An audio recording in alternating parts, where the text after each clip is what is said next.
하나님이 우리의 능력이시고 소망이신 줄로 믿습니다. 우리 고백대로 될 줄로 믿습니다. 이제 우리도 다니엘처럼이라는 제목을 가지고 우리 함께 말씀을 나눠보도록 하겠습니다. 하나님의 백성이었던 남유다 왕국은 바벨론 제국에게 멸망하고 맙니다. 그들이 망했던 이유는 간단합니다. 바로 하나님의 백성인데 하나님과 율법을 버리고 우상과 세상을 섬겼기 때문입니다. 이스라엘은 시내산에서 하나님과 언약을 맺은 백성입니다. 그때 언약을 맺을 때 하나님께서 아주 분명하게 경고하신 것이 있습니다. 그것은 너희들이 하나님을 버리고 우상을 섬기게 되면 너희들은 반드시 멸망할 것이라고 경고를 하셨던 적이 있습니다. 자, 우리 화면을 통해서 우리 신명기 8장 19절을 한번 보도록 하겠습니다.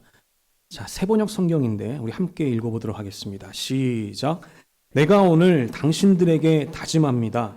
당신들이 주 당신들의 하나님을 참으로 잊어버리고 다른 신들을 따라가서 그들을 섬기며 절한다면 당신들은 반드시 멸망할 것입니다.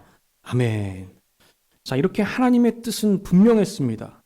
그런데도 남유다 왕국은 하나님을 버리고 세상의 화려한 우상들을 쫓아가게 됩니다. 그래서 하나님은 그 당시 고대 근동에 패권을 쥐고 있었던 바벨론 제국을 사용하셔서 남유다를 멸망시키게 됩니다. 하나님의 심판이 임했던 것이죠. 바벨론은 남유다를 총 3번 침공하게 됩니다. 쳐들어올 때마다 많은 사람들을 포로로 끌고 갔습니다. 오늘 본문의 주인공인 다니엘도 바로 그때 포로로 끌려가게 되는데 다니엘은 1차 침공 때, 즉 첫 번째 침략 때 포로가 되어서 바벨론으로 끌려가게 됩니다. 자, 이때 다니엘의 나이가 10대 후반이었다는 것을 우리는 기억해야 됩니다. 자, 이렇게 바벨론으로 끌려간 다니엘에겐 한 가지 큰 숙제가 있었습니다. 그것이 뭐냐면 어떻게 이방 땅에서 하나님의 자녀의 정체성을 가지고 내가 거룩하게 살아갈 수 있을 것인가. 이 거룩한 삶에 대한 고민, 그것이 바로 다니엘의 숙제였던 것입니다. 다니엘은 그의 아버지도 그렇고 그의 할아버지도 그렇고 그의 모든 조상들은 하나님께서 주신 그 약속의 땅을 떠나서 살아본 적이 없습니다. 가나안 땅을 벗어나서 살아본 적이 단 한 번도 없는 사람들입니다.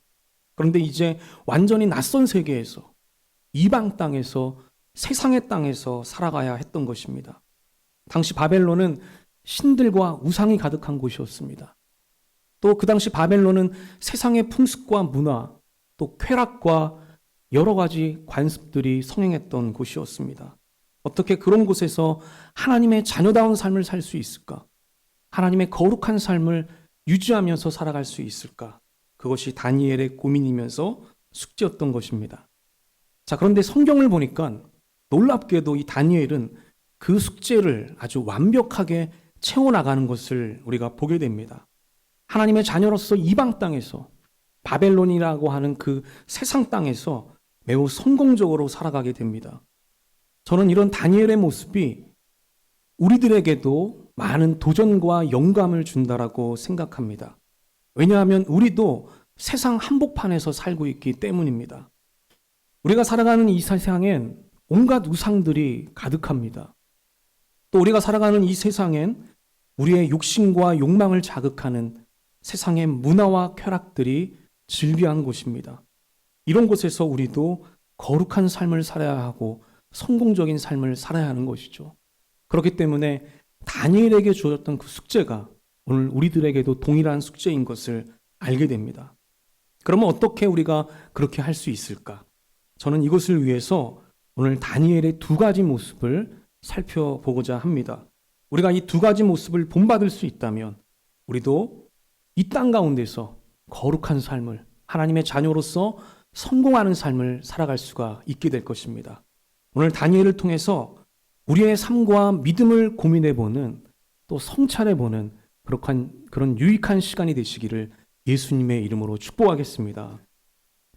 자, 첫 번째로 다니엘에겐 좋은 실력이 있었습니다. 자, 우리 한번 따라해 보겠습니다. 좋은 실력이 있었습니다. 한 번 더, 좋은 실력이 있었습니다. 다니엘은 좋은 실력의 사람이었다는 겁니다. 자, 우리 다니엘 6장 3절 우리 화면을 통해서 함께 읽어보도록 하겠습니다. 시작. 다니엘은 마음이 민첩하여 총리들과 고관들 위에 뛰어남으로 왕이 그를 세워 전국을 다스리게 하고자 한지라. 아멘. 여러분, 당시 다니엘 주변에는 그 고위 관료들이 굉장히 많았습니다. 총리도 둘이나 있었고 또 많은 고관 대작들이 있었어요.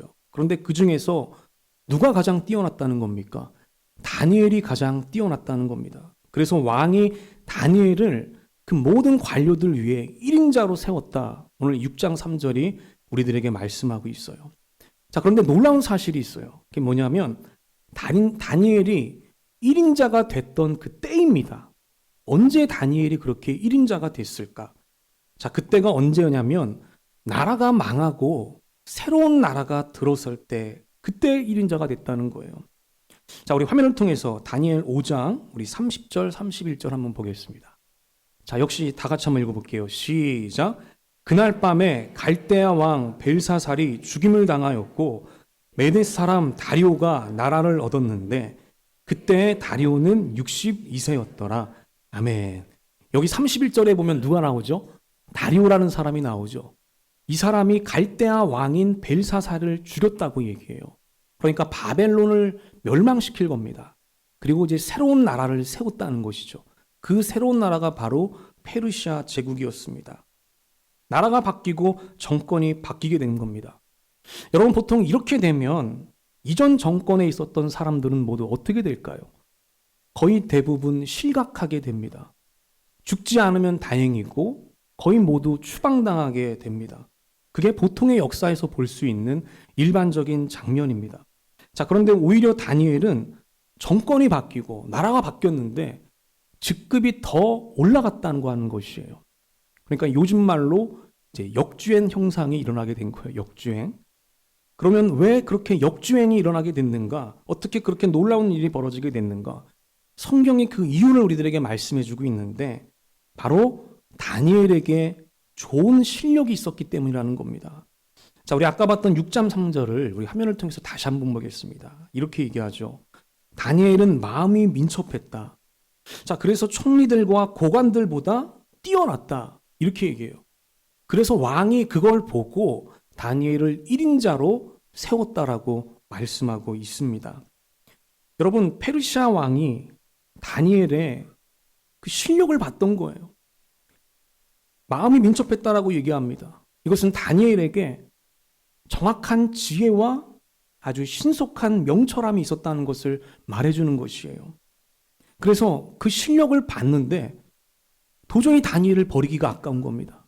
그를 추방하기가 너무나도 아쉬웠던 거예요. 그래서 모든 사람들이 다 추락하고 있었을 그때 다니엘은 왕의 택함을 받고 왕의 오른팔이 됐다라는 것이죠. 저는 다니엘의 이런 모습을 보고 참 대단하다 이런 생각이 들었지만 제가 예전에 알고 있던 한 가지 말이 떠올랐습니다. 그 말이 뭐냐면 탁월한 선수는 감독이 바뀌어도 주전으로 쓰임받는다고 하는 말입니다.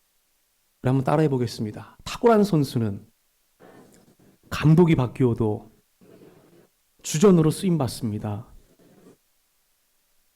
여러분, 스포츠계에 있는 얘기입니다. 정말 멋진 얘기 아닙니까? 감독이 바뀌어도 실력이 탁월한 선수라면 감독과는 상관없이 주전으로 쓰임받을 수 있다라고 하는 얘기입니다.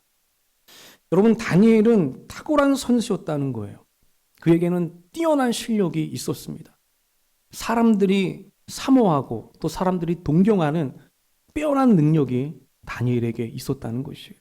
그래서 왕의 택함을 받을 수가 있었다는 겁니다. 그러면 다니엘은 처음부터 탁월한 사람이었을까? 여러분, 다니엘이 바벨론으로 아까 끌려왔을 때 나이가 몇 살이라고 했죠? 10대 후반이라고 얘기했습니다. 우리 나이로 치면 고등학생에 불과한 나이죠. 여러분, 고등학생이 실력이 있으면 얼마나 많은 실력이 있겠습니까? 다니엘은 처음부터 그렇게 탁월한 선수가 아니었던 것이에요. 그가 그렇게 뛰어난 사람이 될 수 있었던 것은 그가 매일매일 부단히 연습하고 노력했기 때문이라는 것입니다. 다니엘은 자기에게 주어진 시간과 건강을 하나님이 주신 사명과 재능을 쌓는데 열심히 사용했다고 하는 것이에요. 다니엘은 매일매일 성장하는 사람이었습니다. 하나님은 오늘 우리들에게도 마찬가지로 시간을 주시고 건강을 주셨어요. 우리는 우리의 건강과 시간을 어디에 사용하고 있습니까? 여러분, 다니엘은 태만하거나 게으르지 않았다는 것이에요. 매일매일 이방 땅에서 살아남기 위해서 각고의 노력을 다했다고 하는 것입니다. 자, 그렇게 할 때 하나님의 은혜가 임하게 된 것이죠. 여러분, 우리나라 속담 중에도 그런 말이 있어요. 하늘은 스스로 돕는 자를 돕는다. 다니엘이 그 이방 땅에서 살아남기 위해서, 거룩한 삶을 살아가기 위해서, 성공적인 삶을 살아가기 위해서 하나님의 자녀로서 최선을 다하는 삶을 살았어요. 하나님이 그 모습을 보시고 다니엘에게 엄청난 은혜를 베풀어 주게 됩니다. 그러자 다니엘은 탁월한 실력자로 거듭날 수가 있게 됐던 것입니다. 그렇게 되자 정권이 바뀌어도 다니엘은 당당하게 왕 앞에 설 수 있는 사람이 되었다는 것입니다. 저는 여러분 모두가 그렇게 좋은 실력자가 되기를 주님의 이름으로 축복합니다. 여러분들의 자녀가 그렇게 되기를 주님의 이름으로 축복합니다. 오늘 여기 앉아있는 우리 모든 청년들이 하나님의 보실 때에 기뻐하시는 좋은 실력자, 사람들이 찾는 좋은 실력자가 되기를 예수님의 이름으로 축복하겠습니다. 그래서 성경은 이렇게 말합니다. 우리 잠언 22장 29절인데 다 같이 화면을 통해서 함께 읽어보도록 하겠습니다. 시작. 내가 자기의 일에 능숙한 사람을 보았느냐?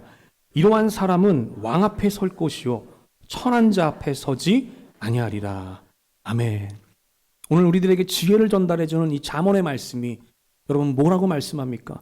자기의 일에 능숙한 사람이, 자기의 일에 능숙한 사람, 실력이 있는 사람이, 좋은 실력이 있는 사람이, 뛰어난 실력이 있는 사람이 왕 앞에 서게 될 것이다라고 얘기하고 있습니다.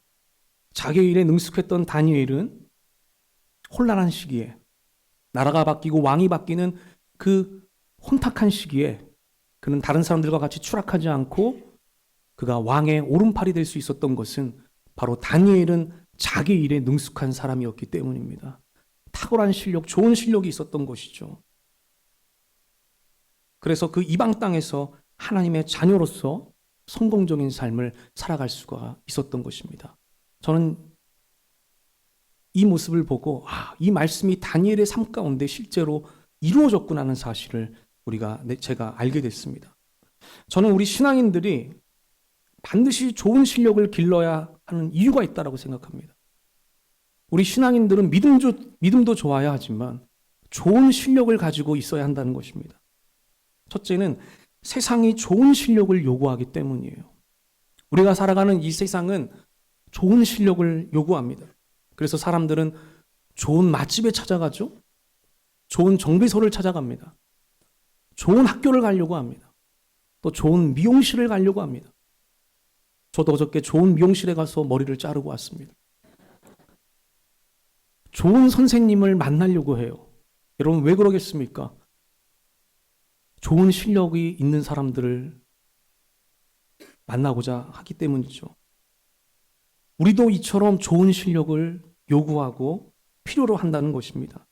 그래서 우리에게 좋은 실력이 있고 하나님이 그것을 사용하신다면 우리는 세상에서 중요한 사람들이 될 수 있다라고 하는 것이에요. 저는 여러분들과 여러분들의 자녀가 또 우리 교회 모든 청년들이 우리 사회 가운데서 중요한 사람들이 되었으면 좋겠습니다. 그런 은혜가 있기를 주님의 이름으로 축복합니다. 여러분 중요한 사람이 된다고 하는 것은 다른 것이 아니라 중요한 위치에 있는 사람이 중요한 사람인 것이에요. 그러면 왜 중요한 위치가 그렇게 특별하냐? 바로 그 중요한 위치가 세상을 변화시킬 수 있는 영향력을 발휘할 수 있는 자리이기 때문입니다. 그래서 저는 우리 모든 신앙인들이 그 중요한 위치를 선점하게 되기를 주님의 이름으로 축복합니다. 우리가 그렇게 결단하고 하나님 앞에 나아가면 하나님께서 우리들에게 성령의 권능을 허락해 주실 줄로 믿습니다.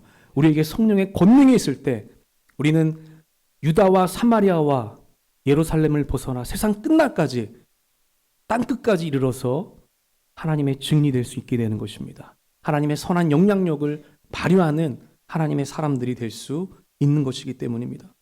여러분, 둘째로 우리가 좋은 실력을 길러야 하는 이유는 세상 사람들이 볼 때 우리의 실력은 곧 하나님의 수준이기 때문이에요. 믿지 않는 사람들이 볼 때 우리의 실력은 그것 자체가 하나님의 수준인 것처럼 보이게 됩니다. 여러분, 우리가 좋은 실력으로 이 세상 가운데서 좋은 영향력을 발휘한다면 세상 사람들은 우리가 믿는 하나님을 좋게 생각할 겁니다. 그런데 반대로 많은 신앙인들 중에서 좋은 실력을 갖고 있는 사람이 아무도 없다고 한다면 그것은 하나님의 영광을 가릴 수 있는 일이 될 수 있을 것입니다. 때문에 우리는 하나님이 우리 각자에게 주신 능력에 최선을 다해야 하는 것입니다. 다니엘처럼 매일매일 갖고 닦고 연마해야 하는 것이죠. 여러분, 실력자가 되는 것은 어떤 특별한 것이 아니에요. 지금 내가 하고 있는 일에 최선을 다하기만 하면 됩니다. 여러분들에게 허락하신 그 하나님의 일들, 그 자리 가운데서 최선을 다하면 하나님께서 여러분들을 좋은 실력자로 만들어 주실 것입니다. 여러분들이 어떤 제품을 팔고 있습니까? 그 제품을 최선을 다해서 팔면 됩니다. 여러분들이 어떤 서비스를 제공하고 있습니까? 어떻게 하면 이 서비스를 내가 최고로 제공할 수 있을지 여러분들이 고민하고 행하면 되는 것입니다. 여러분들이 어떤 공부를 하고 있습니까? 그 학업을 습득하기 위해서 여러분들의 땀과 눈물과 피를 흘리며 학업에 정진하면 되는 것이에요. 우리가 이렇게 각자의 자리에서 각자의 능력에 맞게 최선을 다한다면 하나님은 우리를 더 높은 수준으로 사용하게 될 것입니다. 우리 각자의 자리에서 선한 영향력을 발휘할 수가 있게 될 것입니다. 저는 우리 모두가 하나님이 보실 때 좋은 실력자가 되기를 주님의 이름으로 축복합니다. 우리가 하나님의 영광을 위해서 하나님, 제가 실력자가 되겠습니다. 다니엘과 같은 그런 실력자가 되겠습니다라고 결단할 때 하나님이 우리 모두에게 지혜와 명철함을 주시고 또 그것을 감당할 수 있는 체력과 건강을 주실 줄로 믿습니다. 우리 모두에게, 또 우리 자녀들에게, 또 우리 모든 청년들에게 그런 은혜가 임하게 되기를 예수님의 이름으로 축원하겠습니다. 자, 둘째로 다니엘은 지혜로운 믿음이 있었습니다. 다니엘에겐 지혜로운 믿음이 있었다. 우리 한번 따라해 보겠습니다. 지혜로운 믿음이 있었습니다. 우리 한 번 더, 지혜로운 믿음이 있었습니다. 다니엘은 강력한 믿음이 있었죠. 강한 믿음이 있었습니다. 그런데 다니엘은 동시에 지혜로운 믿음이 있었다는 거예요. 여러분, 강한 믿음은 좋은 믿음인 것이죠. 견고한 믿음입니다. 흔들리지 않는 믿음이에요. 우리에게 유익을 주는 믿음입니다. 그런데 때로 그 강함이 우리의 믿음을 외골수적인 믿음으로 만들 수도 있다라는 거예요. 그러나 우리의 믿음에 지혜가 임하게 되면 우리의 믿음은 더 유연한 믿음이 될 수 있다는 거예요. 유연한 믿음. 강하지만 유연한 믿음이 될 수 있어요. 그게 바로 지혜로운 믿음인 것이에요. 저는 이 지혜로운 믿음을 다른 말로 이렇게 부르고 싶습니다. 전략적인 믿음이다 부르고 싶습니다. 우리 한 번 더 따라해 볼게요. 전략적인 믿음. 한 번 더, 전략적인 믿음. 여러분, 전략적인 믿음이라고 하는 것은 내 믿음을 잘 지킵니다. 내 믿음을 잘 지키면서 동시에 세상과 발맞춰 나가는 믿음이에요. 단순히 믿음만 지키는 것이 아니에요. 단순히 내가 갖고 있는 어떤 믿음이나 신념만 강화하는 것이 아니에요. 그렇게 되면 내 믿음이 외골수적인 믿음이 될 수 있어요. 세상과 소통하지 못하는 믿음이 될 수 있습니다. 강한 믿음으로 보일 수는 있어도 우리가 살아가는 이 세상과는 아무런 상관이 없는 믿음이 될 수 있다는 거예요. 그래서 우리는 우리의 믿음을 지키는 것도 중요하지만 동시에 우리는 우리가 살고 있는 이 세상과 발을 맞춰 나가는 믿음이 필요하다는 거예요. 그게 바로 전략적인 믿음인 거예요. 다니엘은 바로 그런 전략적인 믿음을 갖고 있었다고 하는 것입니다. 자, 먼저 우리가 다니엘의 믿음을 한번 보도록 하겠습니다. 자, 우리 화면을 통해서 다니엘 1장 우리 8절 한번 보겠습니다. 다니엘 1장 8절. 자, 다니엘의 믿음을 보여주고 있는데 우리 다 같이 한번 읽어보겠습니다. 시작. 다니엘은 뜻을 정하여 왕의 음식과 그가 마시는 포도주로 자기를 더럽히지 아니하리라 하고 자기를 더럽히지 아니하도록 환관장에게 구하니. 아멘. 여러분, 다니엘은 비록 포로로 끌려왔지만 하나님의 은혜로 바벨론 왕궁에서 일할 수 있는 기회를 얻게 되었어요. 놀라운 은혜입니다. 그래서 다니엘은 3년 동안 그 왕궁에서 훈련을 받게 됩니다. 그런데 그 훈련 가운데 하나가 뭐가 있었냐면 다니엘의 건강과 이 몸매를 관리하는 훈련이 있었어요. 그래서 페르시아 왕이 그 훈련생들에게 산해진매의 음식을 매일마다 베풀어줘요. 그럼 그 훈련생들은 그 음식을 먹고 골고루 먹고 자기의 건강과 몸매를 잘 유지하고 관리하는 훈련을 받아야 했던 것입니다. 그런데 그 음식 가운데 율법에서 금지한 많은 부정한 음식들이 있었다는 거예요. 다니엘은 그 음식을 먹을 수가 없었습니다. 하나님의 말씀을 거역할 수가 없었던 것이죠. 그래서 다니엘은 뜻을 정하게 돼요. 내가 이 음식을 먹고 더럽혀지지 않겠습니다라고 결단하게 됩니다. 그리고 환관장에게 찾아가서 담당자에게 찾아가서 자기의 입장을 잘 살펴달라고 아주 간곡하게 요청하게 돼요. 이런 모습을 보면 다니엘은 분명 자기의 믿음을 또 하나님의 말씀을 잘 지켰던 사람인 것 같습니다. 그 믿음을 지키기 위해서 고군부터 했던 사람입니다. 여러분, 예수님도 우리들에게 동일한 말씀을 해주신 적이 있어요. 예수님은 사람들에게 너희는 세상의 빛과 소금이라고 말씀하신 적이 있어요. 예수님이 이렇게 말씀할 수도 있었습니다. 너희는 빛과 소금이다. 단순히 그렇게 말씀할 수도 있었을 겁니다. 그런데 예수님은 그렇게 말씀하시지 아니하시고 너희는 세상의 빛과 소금이다라고 얘기했어요. 우리의 빛과 이 소금이 세상을 위한 것이라는 얘기입니다. 때문에 우리의 믿음은 세상과 배타적이지 않다라는 거예요. 우리의 믿음은 세상을 향할 수밖에 없다라는 겁니다. 세상과 발맞춰야 하는 믿음인 것이고 세상을 변화시켜야 하는 믿음이라고 하는 것입니다. 저는 하나님의 자녀로 세상을 살아가는 우리 모두에게 그렇기 때문에 지혜로운 믿음과 전략적인 믿음이 필요하다고 생각합니다. 우리 모두에게 또 우리 모든 자녀들에게 그러한 믿음이 있게 되기를 주님의 이름으로 축복하겠습니다. 세상에서 하나님의 자녀로서 살아가지만 그 세상의 가치관에 물들지 않고 세상을 변화시켜 나가는 하나님의 거룩한 백성들이 되기를 주님의 이름으로 축복하겠습니다. 우리가 그렇게 살아갈 때 우리는 이 땅 가운데서 하나님의 자녀로서 당당하게 세상을 선도하는 주인공들이 될 수 있을 것입니다. 이제 말씀을 정리하겠습니다. 오늘 다니엘의 두 가지 모습에 대해서 우리가 살펴봤습니다. 첫째로 다니엘에겐 좋은 실력이 있었다는 것입니다.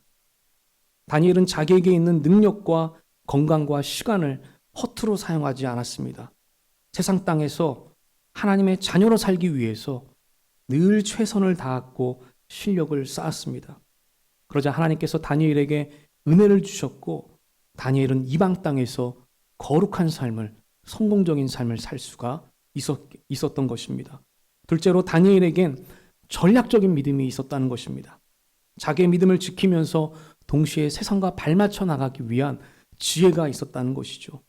외골수 같은 믿음이 아니라 세상과 함께하는 믿음이었다는 것입니다. 그런 지혜와 분별력이 있었기 때문에 다니엘은 바벨론 사회에서 살아남을 수가 있었던 것입니다. 오늘 말씀을 통해서 저는 여러분 모두에게 도전을 드립니다. 우리도 다니엘처럼 살아간다면 바벨론과 같은 이 세상 땅에서 우리도 하나님의 자녀다운 거룩한 삶을 살 수 있을 것이고 성공적인 삶을 살 수 있을 것입니다. 우리 모두에게 좋은 실력이 있게 되기를 주님의 이름으로 축복합니다. 또 우리 모두에게 지혜롭고 전략적인 믿음이 있게 되기를 주님의 이름으로 축복하겠습니다. 그래서 세상을 이롭게 하고 세상을 변화시키는 우리 모든 소양의 가족들이 되기를 주님의 이름으로 축원하겠습니다.